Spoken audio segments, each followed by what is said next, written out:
French Revolution of 1789 to 92nd, with basic ideas of liberty, equality, and fraternity, inspired the people all over the world. अर्थात liberty, equality और fraternity, स्वतंत्रता, समानता और भाईचारा के basic ideas के साथ 1789 टू 92nd के फ्रांसीसी क्रांति ने पूरे विश्व में लोगों को इंस्पायर किया.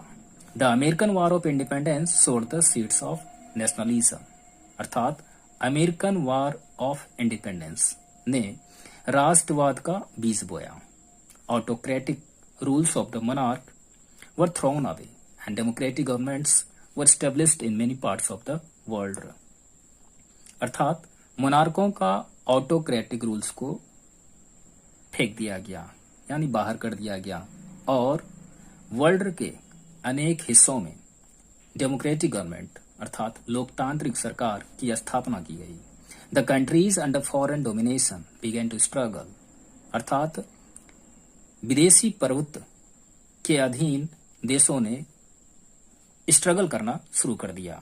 टू ओवरथ्रो फॉरेन रूल, विदेशी शासन को उखाड़ फेंकने का. And established itself as a nation, और एक राष्ट्र के रूप में स्वयं को स्थापित करने का संघर्ष करना शुरू कर दिया या संघर्ष करने लगे. In the 19th century there were struggles for freedom and national unification in Germany, Italy, Greece, Poland and other European countries. यानी 19th century में जर्मनी, इटली, ग्रीस, पोलैंड और अन्य यूरोपियन देशों में फ्रीडम और नेशनल यूनिफिकेशन के लिए संघर्ष हुए. Germany and Italy were the first nations to be united. Germany और इटली संगठित होने वाले पहले राष्ट्र थे. Many nations launched their struggle on these lines and gained independence in the 20th century. यानी अनेक राष्ट्र ने संघर्ष किया on these lines and gained independence और आजादी हासिल की.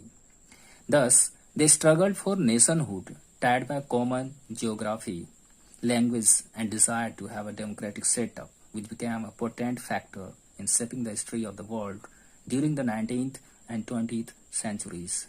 इस प्रकार उन्होंने कॉमन ज्योग्राफी, लैंग्वेज और डिजायर से बंधे हुए नेशनहुड के लिए संघर्ष किया.